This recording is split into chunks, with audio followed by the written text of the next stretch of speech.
Germany Italy నియంతలు Hitler Mussolini గురించి ఇప్పటి తరానికి తెలియదు.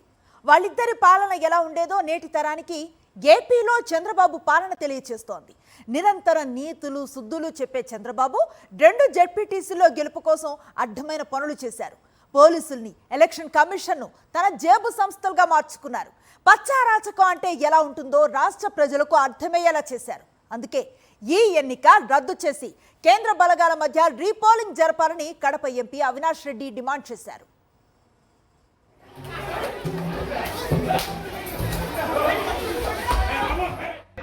పులివెందుల జెడ్పీటీసీ ఉప ఎన్నికలో ఎల్లో మార్క్ ప్రజాస్వామ్యం పెచ్చరిల్లిపోవడంతో నిజమైన ప్రజాస్వామ్యం నవ్వుల పాలయ్యింది. ఒక జేబులో పోలీసులు, మరో జేబులో ఎలక్షన్ కమిషన్ను పెట్టుకుని పచ్చమూకలు పులివెందులలో స్వైర విహారం చేశారు. తెల్లవారుజాము నుంచే మొదలైన ప్రజాస్వామ్య హననం సాయంత్రం వరకు యథేచ్ఛగా కొనసాగింది. జమ్మలమడుగు, కమలాపురం నియోజకవర్గాల నుంచి పెద్ద ఎత్తున టీడీపీ మూకల్ని పులివెందుల పల్లెల్లోకి అర్ధరాత్రే దించేసి తెల్లారేసరికి బూతులను ఆక్రమించేశారు. ప్రశ్నించే గొంతుక లేకుండా కడప ఎంపీ వైఎస్ అవినాష్ రెడ్డిని తెల్లవారుజాము 4 గంటలకే ఇంటి నుంచి బలవంతంగా తీసుకెళ్లిపోయారు. పార్టీ ప్రధాన కార్యదర్శి సతీష్ రెడ్డిని హౌస్ అరెస్ట్ చేశారు.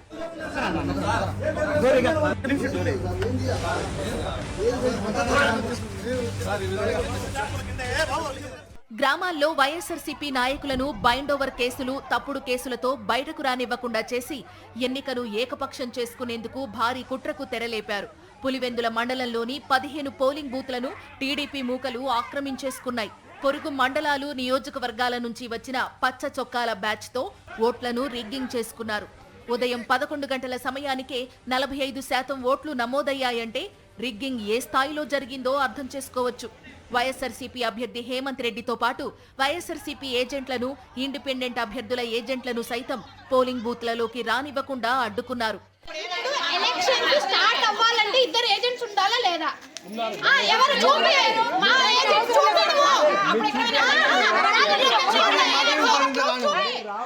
మొత్తం ఎపిసోడ్లో పోలీస్ యంత్రాంగం యావత్తు టీడీపీ కోసం పనిచేయడం విశేషం.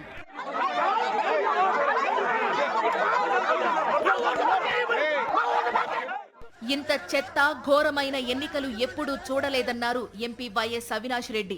ఎన్నికలు రద్దు చేసి కేంద్ర బలగాలతో ఎన్నికలు నిర్వహించాలని డిమాండ్ చేశారు వైఎస్ అవినాష్ రెడ్డి.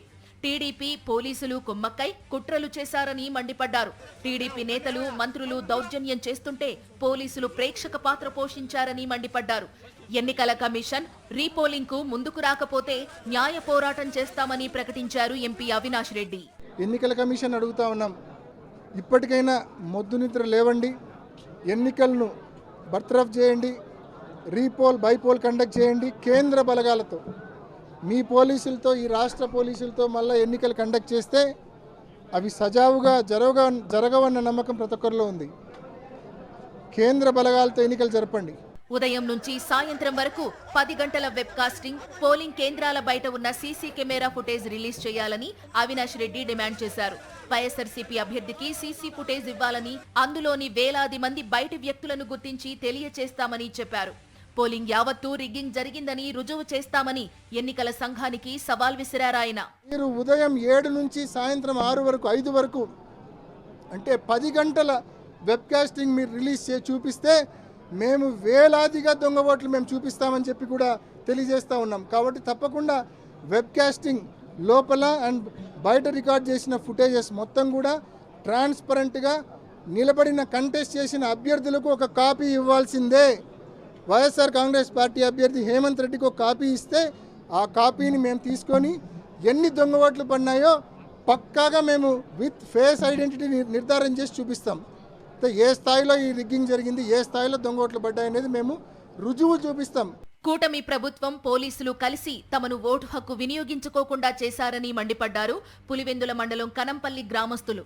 పులివెందులలోని వైఎస్ఆర్సీపీ కార్యాలయానికి తరలివచ్చిన కనంపల్లి మహిళలు ఎంపీ వైఎస్ అవినాష్ రెడ్డిని కలిశారు.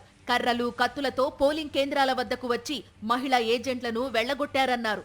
ఇతర ప్రాంతాల నుంచి వచ్చిన వారంతా తమ ఓట్లు వేసుకున్నారని ఎంపీ అవినాష్ రెడ్డి వద్ద వాపోయారు మహిళలు. 9కి రాపోండి, 10కి రాపోండి, ఏ ఇస్తామన్నారు డిపార్ట్మెంట్ వాళ్ళు. 10కి కూడా వెళ్ళాము, 10కి వెళ్ళా కానీ 12కి రాపోండి పోతే 12కి పోతే సినిమా అయిపోయింది. మీరు అరిసినా కూడా వేస్ట్ అమ్మా. డిపార్ట్మెంట్ అంటే ఇంక వాళ్ళు డ్రెస్ వేసుకొని ఉండడం కూడా చాలా వేస్ట్ సార్ ఊర్లోకి వచ్చి. మాకైతే ఓటు కావాలి, మళ్ళీ రీపోలింగ్ చేయాలి, మా ఓటు మేమే వేసుకోవాలి. చూడండి మా స్లిప్పులు మా దగ్గర ఉన్నాయి, మా ఏళ్ళ మీద ఏ సాక్ష్యాలు లేవు, మా ఓటు మాకు కావాలి. పులివెందుల వైఎస్ఆర్సీపీ కార్యాలయం వద్ద దౌర్జన్యానికి పాల్పడ్డాడు డీఎస్పీ. డీఐజీ కోయ ప్రవీణ్ తో పోలీసుల బలగాలతో పార్టీ కార్యాలయం వద్దకు వచ్చాడు డీఎస్పీ. వైఎస్ఆర్సీపీ కార్యకర్తలపై దురుసుగా ప్రవర్తించాడు. తమ నాయకుణ్ణి పోలీసులు ఏదో చేయడానికి వచ్చారనే భయంతో పరుగులు తీసుకుంటూ వచ్చిన వైఎస్ఆర్సీపీ కార్యకర్తలపై డీఎస్పీ తీవ్ర పదజాలంతో బెదిరింపులకు దిగారు. కాల్చి పడేస్తానంటూ వార్నింగ్ ఇచ్చాడు.